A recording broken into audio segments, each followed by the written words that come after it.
Hello and welcome to the Outdoorsy Educator podcast, where stories become lessons and every journey has something to teach us. Every week I sit down with people from all walks of life to hear their adventures, explore their experiences, and uncover the insights that have shaped them along the way. Whether it's from the outdoors, the classroom, or any other path, each conversation offers a fresh perspective on learning, growth, and what it means to truly connect with the world and the people around us.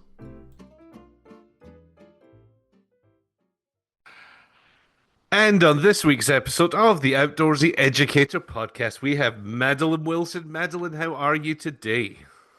Hello, hello. I am doing so well. It is sunny in the Pacific Northwest here, so that's fantastic. I am just super happy to be here. Thank you for having me on. Of course, thank you for being here. Why don't you tell our audience a little bit about yourself? Sure, I would love to. So, my name is Madeline, and I am a photographer based in Washington State in the United States. And I am also a content creator and outdoor advocate. So, I have created a outdoor platform basically online and in person that revolves around reclaiming the outdoorsy identity for everybody and making sure that the outdoor community is as inclusive and welcoming as possible for everyone. And that manifests itself in a bunch of different ways in a podcast, in a Discord server, and a Patreon community, and just in the content that I'm posting on social media and on my blog and shooting photography while I'm at it. So that's kind of everything I do in a nutshell, but it's a lot of different stuff. I love it. Well, we're going to dive into all of it. I thought I would start off with photography because you and I do share a passion for outdoor advocacy, and we'll get into that. But I had a quick look through a lot of your photography on your website over the last couple of days, and I always feel like a photographer is trying to tell a story. And I was curious as to what motivates you, what drives you, and what story you're trying to tell through your art. Sure. What a great question. Well, I have a few different avenues of photography that I've pursued over the years. I have done everything from newborn photography to wedding photography to nature and landscape photography, kind of just about everything. Hmm. I have found the most fun and joy in connecting with individuals with wedding photography because you just get to be present for their best day ever. And it's just Right. super joyful. So the strategy that I take when I'm shooting weddings is really making sure that that joy of the actual event is coming through and the joy of the couple is coming through. That's where I thrive, and I feel like I'm able to be able to extract that joy from everybody and make sure that they're having a good time and not worrying about the fact that they're having their photos taken. And that Right. really comes through in what the final product looks like because people are comfortable. And I have definitely taken that same strategy into other types of photography as well. And the kind of persona you bring behind the lens is just as important as that final product, whether you're shooting a subject like a person or even wildlife. It's really important to kind of bring that positive energy as well. And then I would say Yeah. in my nature landscape photography and that endeavor, really what I'm trying to capture is the feeling of being in the outdoors. I try really hard in my post production process and editing to not overdo anything because I really want it to feel like how it was when I was there. Yeah. And I think that comes through in the way that I approach the actual shot itself with the lighting and the composition and what I'm actually capturing in the frame itself, but also in that post production process. I just want it to be like the memory and the feeling of being there in the outdoors. That's it's funny. It's a different medium altogether, but that's very similar to my approach to this. Some listeners may know I barely edit. Short of the doorbell going off or the dog going nuts, I really don't edit it much because I just want it to be as authentic as the conversation itself was. I don't want it to feel manufactured. So it sounds like a very similar approach to your photography. Yeah, yeah, absolutely. I Yeah. love that. And I've just thought about this. I was thinking about nature photography in terms of mountains and scenery. Do you get the chance to photograph animals much? And if so, what would be your favorite memory of capturing an animal on film? Oh, certainly. It's a bucket list dream of mine to be able to go on a trip specifically for capturing wildlife. I feel like all of my wildlife encounters have been by happenstance. They've just been lucky. If I had to pick a favorite though, well, this is going to be kind of the antithesis of talking about outdoor adventure because it was actually captured in my backyard. But this actually does tie into kind of my mission of how we're talking about. I always am talking about how being outdoorsy looks different for everybody. And you Hmm. can be outdoorsy even if you're just sitting on your back patio enjoying the great outdoors. And when you asked me that question, the first thought that came to my mind was the photos that I've taken of the deer in my backyard that come through almost every single day are my favorite because it is so special to me that I have this wildlife coming through my property, my yard. It just brings me joy every single day. So those photos that I've been able to capture of them in my yard are definitely my favorite wildlife ones, which is again funny because it's just from the comfort of my own home. But that's what I talk about all the time on my platform is that you can be outdoorsy just from your house, from your yard. I You don't have to love go far. You that. don't have to do something. Yeah. Yeah, yeah, it's for many of us it is on our doorstep. I completely agree. It reminds me of a guest I interviewed, oh, maybe a year ago, who moved. I wish I could remember what large metropolitan area to rural Colorado, and she's surrounded by incredible mountains, and she's seen bears and all sorts of things.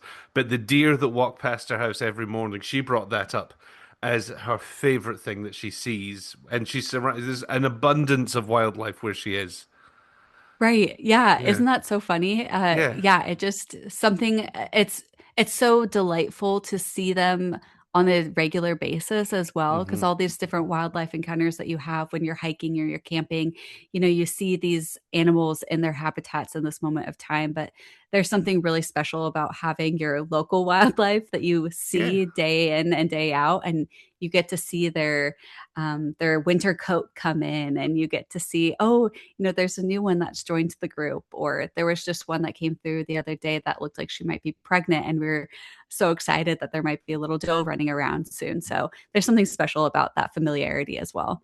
Yeah, it's we live in a city, but we have some large old trees and there's some wildlife around, and the only thing we really get regularly is possums that run across our back Oh, fence every night. I'm no like fan of possums per se, but you do become emotionally attached. Like if we don't see them, we get like invested. Where have they gone? And when we see a little one scurry across the fence, it warms my heart.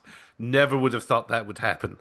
But you do become there's an emotional attachment there that is it's not something I anticipated happening. oh, I love that. I love that. Yeah, who would have thought the humble Yeah. possum? You know, now I've got it's. I worry about them when I don't see them. Right. We'll kind of shift gears into the outdoors because that's really where we have connected. And you've spoken very openly about protecting public lands and ethical outdoor recreation.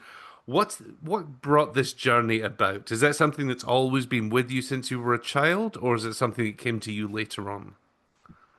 Oh gosh, specifically the advocacy piece of it. I mean, I've always loved the outdoors and I was raised in a very like outdoorsy family and that kind of thing. So that's been ingrained in me since I was a child. But in terms of how it's manifested itself into advocacy for public lands and also educating around leave no trace and ethical stewardship of the outdoors, that really came later in life because I think when you're a child, you're just kind of along for the journey. You're not really Hmm. thinking too critically about the land that you're around. Obviously, you're learning to appreciate it.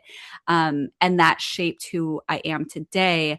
But as I've grown up and I've become more in tune with the context in which we enjoy the outdoors and the privileges that are provided to us, I've become more acutely aware of how much is at risk and how much is at stake and how as I mentioned, it's such a privilege to be able to access these beautiful spaces. And in that, I started learning, oh, there's a lot of things that are threatening this right now, and we really need more people to make noise about this. And coming to this realization was kind of at the same time that I was really starting to talk more online about outdoor inclusivity and access, and just how limited that is for people, specifically people in marginalized identities. And the intersection of these two causes, I mean, there's a million causes within Hmm. those two umbrellas, right? But um, it just became so clear to me that there was such an overlap here of it's not only just protecting these public lands for the wildlife and for the local ecology and for all of the natural resources that are there, but also making them accessible and usable and readily available for people of all identities. There's this great overlap here. So I really, in the last year, kind of almost Hmm. accidentally fell into a more active role in advocacy, specifically around some of the policy changes that were happening with the new president in office. And we started getting plugged in online more to local communities, Hmm. and also started getting plugged into actual people who were the boots on the ground that were being impacted by these policy changes, like park rangers and national park staff and other federal agency staff, like the U.S. Forest Service staff that were impacted. So around January Hmm. 2025, when all of those budget cuts and personnel cuts were happening, the quote unquote Valentine's Day massacre that happened Yes. that just obliterated the National Park Service. That was like this tipping moment where I was like, okay, just talking about this online is not quite enough. I need to really roll up my sleeves and get more involved somehow. And through online connections, and all this, I got plugged into the Resistance Rangers, which were a coalition of a bunch of current, former, and laid off park staff that were trying to activate this movement a little bit more and actually do something else. So I raised my hand and said, I have a modest following on social media. What can I do to help? And that manifested itself in a real life in person protest at Mount Rainier National Park. So I organized that and, really rallied people around that to make some noise about, hey, we need to protect the people who are actually protecting these public lands and these Right. spaces. Otherwise, we're going to face some really serious consequences. So, kind of merging that online activism with in real life activism. And then since there, it's just kind of snowballed and continued. And I'm certainly no policy expert. I'm also not a park ranger. So everything I've learned has Mhm. been from other people. And I'm just trying to kind of translate that and use my platform and use my voice and the privileges that have been provided to me to really amplify the voices and the education that I've learned from other people and share that as widely as possible so that we can protect public lands. So that was a very long way of answering that question of how Oh, kind of the journey that I've taken. no, no, it's fascinating because something I did want to bring up was, and I think many people feel this way about sort of social media and activism and the outdoors, and the lines can be a little blurred, and there's pros and there's cons. And so I think we would all agree, let's protect the outdoors. We need to make sure that they are preserved for future generations. If somebody feels like that, has posted about it online, are there any next steps you can suggest for actually getting involved? I've written down the Resistance Rangers, so I'm certainly going to look them up. But if people do want to take their advocacy to the next level beyond social media, what might be a good avenue to do that? Yeah, that's such a good question because I do feel like so much of this is we see people being just posting online and making a lot of noise online, which is helpful, certainly. Right. But what what can be the most impactful is actually offline Hmm. activities, things that you won't see people posting about. So even though it's maybe not as glamorous or as flashy or insta worthy, one of the most impactful things people can do is start having conversations with the people immediately in their lives about this stuff. Because at the end of the day, a lot of the policies and things that are happening are because of the people in positions of power. in our government, and those Mhm. people are largely have been voted into those positions. And upcoming, in November in the midterms, when we have opportunities to vote on local policies, when we have opportunities to make our voices heard, it's important to have those conversations with people you actually know, that you're actually in community with, because their vote matters. Every vote matters, every voice matters. And a lot of the times when you're just posting stuff on social media, it goes over people's heads, or they just quickly scroll by, or if they're not already kind of plugged in and tuned in, they're not going to listen, or they're just going to keep scrolling, right? So if you have a sit down conversation with somebody who's maybe on the fence, or maybe has a political leaning towards one way, but you have a lot of commonalities and common ground together. You've been out hiking together, you've gone Mhm. on a camping trip together, but they voted differently or something like that. You can just have a casual conversation with somebody. Like if you're just hiking and you're talking about how the trail's in really rough shape, like, and it needs some maintenance, you can just be like, yeah, I know. I really wish that the US Forest Service wasn't facing so many threats right now. And you can just kind of have a conversation about that. Or if you go to a national park together and there's a ton of trash piling up, you'll be like, gosh, I know. I cannot believe that they lost 25% of their staff last year. Can you believe that? Like, I feel so bad for them. They're so overworked. And just kind of Yes. casually have a conversation. I think those things are more impactful for the majority of the population than Yes. anything. Because once you start actually talking about it, people find common ground, even if they have differing political beliefs. So that's huge. There's a bunch of other things that you can do if Mhm. you're, because sometimes I'm saying that as, oh, this is a small thing, but sometimes having a conversation with somebody is really hard. It's really Right. tough. It can So, be. Yes. yeah. And so if you want to do stuff more individually and independently, you can volunteer.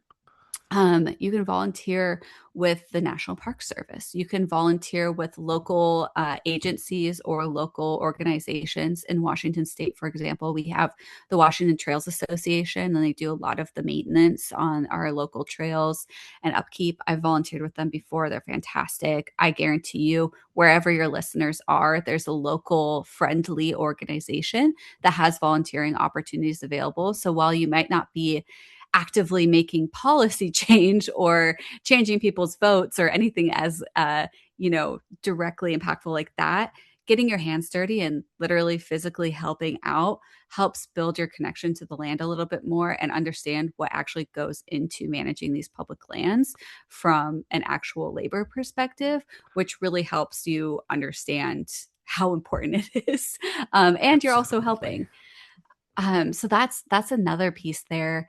And then I would just say showing up to vote, as I mentioned, talking to Mhm. people about their vote and everything. But also I just know that a lot of people over the past several years have felt discouraged, like maybe their vote doesn't matter, maybe their voice doesn't matter. And it really, really, really does, because a lot of these policies that are happening right now that are either coming into play or being overturned, that are putting our public lands up to threat, are happening because of the people that we voted into power. So your vote does matter, and really understanding, like researching candidates on these key issues, Yes. because voting a specific way maybe isn't necessarily always the best form. Like if you traditionally vote more conservatively and more right leaning, there are a lot of people on that side of the house that will talk a big game about uh making the most out of America's lands and extracting value out of our public lands, which sounds really hopeful and promising. Mhm. But if you dig a little bit deeper and find out exactly what that means, a lot of the times that's really they're using that as kind of a way to put lipstick on a pig when it Mhm. comes to exploitation and privatization, which then closes off access for recreation. It also means less protections for the natural resources that they can extract in the future. I would encourage you to just dig a little bit deeper. There was a study, and I can send you the link to it Mhm. so that you can share it with your listeners. There Yes. was there was a study that went out. It was a survey of Trump voters versus I believe it was Biden voters. It might have been Harris voters, but the two sides of the political spectrum. And it Right. was, do you support the protection of public lands? And overwhelmingly, the majority of both sides of the political spectrum said yes. So, like, we're aligned. We're Right. aligned. Right. Yes. The deep dark secret. Yeah. We're actually a lot more alike in many ways than they Yeah. care to believe. Yeah, Yeah. it's difficult but simple at the same time. You're right, because we, for Exactly. example, while you were talking, so much of what you're saying resonates with something in our local area. Like I said, I'm in a city of 160,000, I think, but we have a large preservation area with a beautiful 3 mile wooded hike that goes around it, a large creek, and it's under threat. There's rumors going around that it's somewhere's trying to buy it for apartments, which I don't think is true because it's a huge creek. But there is talk about a water treatment facility, and the water's going to run off into the creek down to a much bigger lake, so it will be closed to the public. You try to Google it, and you just get lost in legalese and forms that don't really make sense, and it's not referred to by name, it's this number. So trying to have these conversations does open doors to people who do know about these things and they understand this language and can steer me in the right direction, which is what I'm doing now. Yeah, absolutely. Hmm. I think you touched on something really important too, is just approaching things with curiosity and asking questions. There's so much stuff I don't know anything about. Right. A lot of the Right. stuff that Oh, yeah. I mean, a lot of I talk very openly about this. I share a lot of educational resources on my platform, but that's after I've done a lot of research and talked to a lot of people because I don't know. And I am Hmm. also not the boots on the ground, the people that are actually directly impacted by this a lot of the time. I'm not a national park employee. I am not, my job is not at risk. I am not actively interacting with the public on a daily basis in one of these, overcrowded, understaffed parks. But I'm speaking with rangers and trying to understand where they're coming from, what's going on. A lot of, like you said, the legalese stuff, I'm like, Hmm. I have no idea what this Right. means, but I have friends who do. Yes. So I Yes. talk to them and I ask questions. And I think that's really important for us to lean on too, is asking questions, being curious, and being open minded to having your opinion changed as well. Oh, absolutely. I Yeah. think it is very important to go in with that attitude of I'm not trying to be right. I'm trying to get educated, be curious, and come to the best conclusion I can for the Yeah. land, for nature, for the areas we're trying to protect. Yeah. Yeah. I couldn't agree more. As we kind of come round to the end of this conversation, I do have three questions I would love to ask you that I've not told you in advance. In respect to the outdoors and your advocacy work, how would you define success, and has that possibly changed over time? Oh, gosh. Yeah. I mean, if you talk to 2015, 2016, Madeline, my Mm-hmm. definition of success was I was living in the city, working for a PR agency. And, Mm-hmm. I had all these accomplishments in my head that I would list off to you. Success to me now is more about how I'm making people feel. So it's not a list of accomplishments or what even my career necessarily is. Right now, the way that I'm viewing success is, am I making the outdoors a more welcoming, approachable, and accessible place for people who traditionally have not felt that way? And if the answer is yes, then I feel like I'm being successful. If the answer is no, or I'm doing something or falling into the trap of something that is exclusionary or elitist or not helpful, then I feel like I'm failing. And so, whenever I'm working on any kind of project or I'm pursuing any kind of goal, I'm trying to align it with how am I making people feel in the outdoor community? And am I being uh, helpful to other people and to the land? Uh, and that's really my kind of woo woo heartfelt way of saying that's how I view success now. I love it. And I've done, I don't know, 50, 60 episodes, 50 episodes, I think, of this podcast. And so many times the story is it was money, it was the city, it was the job in the suit. And now it's out in nature. And it's never once been the other way around. Not that that will Yeah, surprise either of us, but not a single time has success changed trajectory and gone towards money and the job and business and promotion. It's always right. the other way. And I think it's a good reminder and life lesson for all of us there. I love that. That's so great. And yeah, I'm not surprised at all, but it's nice to No. hear too. Right. It's nice to be reaffirmed almost every week when I have a conversation with somebody. That's the way Yeah. it goes. My second question for you is, and I know there may be many answers to this, but what book has been particularly impactful in your life? What book? And I will say, not necessarily the best book, but a book that has had a strong impact on your life.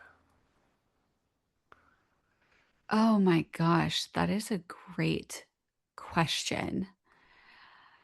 I'm a big rereader, so I will reread books that mean a lot to me. Me too. Yes. Quite a bit. Yes. So there's a handful of them. I'm looking at my bookshelf right now and I'm like, Mhm. oh gosh, which one do I want to talk about right now?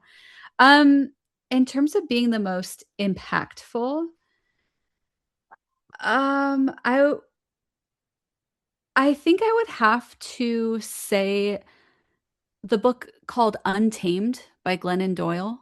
Okay, I don't know Untamed. So Yeah. Glennon Doyle um, wrote this book called Untamed that is basically all about what I talk about, a lot on my platform is taking up space and being unapologetically you and like reclaiming your identity. And that's what she talks a lot about in this book. And that is one that actually I say I reread a lot of these books that are important to me. That's one on my list that I need to reread. I actually just recently bought like a companion workbook with it. Lovely. But I remember reading that right around the time that I went on my first ever solo camping trip. Hmm. And I was really scared. And I have a picture of me in a hammock reading that book. And I remember being very nervous to go out and start solo camping on my own and reading this book. And it wasn't one of those moments where it just was a light bulb flash, and everything changed in my life, but it Right. was one of those things where I just felt like I was gradually putting on armor as I read this book, and this armor was going to protect me against all of those fears that I had going out and adventuring on my own. And I felt so much more empowered both in my outdoor pursuits and in all my other personal and professional pursuits after reading this book. So if I had to think of, yeah, the most impactful book I've read, I think that would be it. I love it. Well, I'm certainly going to look that up because that is not one that is familiar to me. My final question for you is if you could choose somebody to go for a long walk in the mountains with, to take pictures and pick their brain for a day, who would it be? Now, this can be famous, not famous, dead, alive, somebody you know, somebody you've never met, anybody who's ever existed. Who would you like to go for a walk in the mountains with and snap some pictures?